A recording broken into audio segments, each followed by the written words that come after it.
ये क्या? जगन्नाथ जी और बलभद्र जी ऐसे भिक्षा क्यों मांगने जा रहे हैं? जानिए ये कथा। पुरी धाम के भीतर एक दिन प्रभु जगन्नाथ जी कुछ उदास से बैठे थे। रोज रोज वही भोग, वही स्वाद, वही परंपरा। उन्होंने मुस्कुराते हुए लक्ष्मी जी से कहा, देवी, क्या आज कुछ अच्छा भोग खाने को मिलेगा? लक्ष्मी जी ने आश्चर्य से पूछा, मतलब प्रभु? जगन्नाथ जी बोले, अरे देवी, रोज रोज एक ही तरह का भोग खाते खाते थक गया हूँ। कुछ नया स्वाद मिले तो मजा आ जाए। लक्ष्मी जी बोली, आज तो कुछ नहीं हो सकता प्रभु। आज का प्रसाद पहले ही सिद्ध हो चुका है। कल देखती हूँ कुछ नया। जगन्नाथ जी मुस्कुराए, पर उनके मन में आज कुछ अलग खाने की इच्छा थी। वे अपने बड़े भाई बलभद्र जी के पास गए। दाऊ, मैं रोज रोज एक ही भोग खाकर ऊब गया हूँ। बलभद्र जी ने हंसते हुए कहा, तो मैं क्या करूं? लक्ष्मी जी से कहो। जगन्नाथ जी बोले, अभी अभी तो वहीं से लौट रहा हूं। उन्होंने भी मना कर दिया।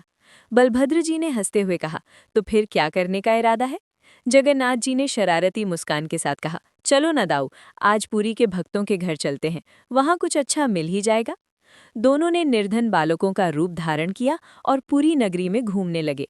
पहले वे एक धनवान व्यापारी के घर पहुंचे। दरवाजा खटखटाया। व्यापारी बाहर आया और बोला, क्या बात है बच्चों? जगन्नाथ जी बोले, श्रीमान, हम बहुत दूर से आए हैं, क्या कुछ भोजन मिलेगा? व्यापारी बड़ा कंजूस था, बोला, बिल्कुल खिलाता, पर आज तो भर में भोजन बना ही नहीं, क्या खिलाऊं तुम्हें? जगन्नाथ जी ने बलभद्र जी की ओर देखा और कहा, दाऊ, यहाँ कुछ मिलने वाला नहीं, चलो आगे। अब वे एक ब्राह्मण के घर पहुंचे। ब्राह्मण उतना धनी नहीं था, पर सम्मानित था। उसने दोनों को भीतर बुलाया, आसन दिया, पर थोड़ी देर में बोला, बच्चों, आज प्रसाद सब समाप्त हो गया है। ऊपर से मेरी पत्नी भी बीमार है। ये लो जल बताशा और आगे बढ़ो। जगन्नाथ जी मुस्कुराए, बोले, अच्छा अच्छा दाऊ, चलो। एक एक कर कई घर गए, पर किसी ने भी उन्हें भोजन नहीं कराया। रात का समय था। दोनों थके हारे और भूखे पुरी की गलियों में घूम रहे थे। तभी एक छोटी सी पान की दुकान दिखी। पान वाला बहुत गरीब था। आज उसके एक भी पान नहीं बिके थे।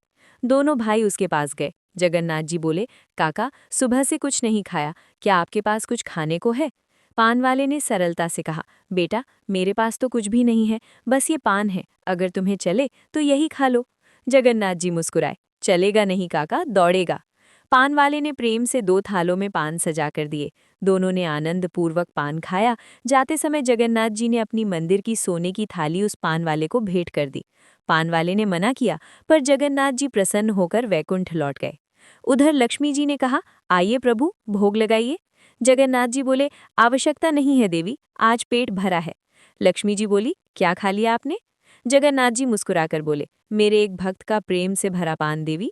लक्ष्मी जी ने कहा, धन्य है आप प्रभु, धन्य है आपकी भक्त वत्सलता और धन्य है वो भक्त। सुबह जब मंगला आरती हुई तो मंदिर में हंगामा मच गया। सोने की थाली गायब थी। पूरी नगरी में समाचार फैल गया। पान वाले के पास जब ये खबर पहुंची तो वो सब समझ गया, पर वो मंदिर नहीं गया, क्योंकि उसे ज्ञात था प्रभु फिर आएंगे।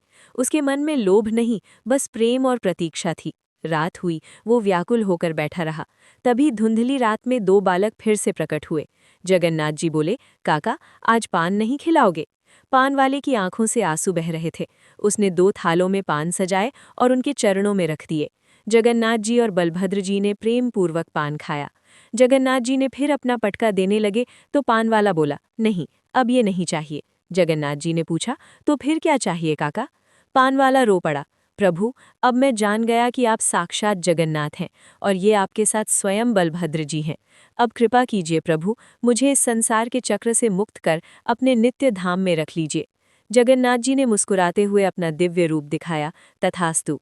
और उसी क्षण वो पान वाला प्रभु के चरणों में विलीन हो गया। उसकी आत्मा सदा सदा के लिए प्रभु के नित्य धाम में निवास करने लगी। भक्ति में न धन चाहिए, न वैभव। भगवान को चाहिए केवल प्रेम, सच्चा, निर्मल और निष्कपट प्रेम। जहाँ प्रेम है, वहीं जगन्नाथ है। अगर आपको मेरी ये वीडियो अच्छी लगी हो ना, तो मेरे चैनल को सब्सक्राइब ज़रूर करना।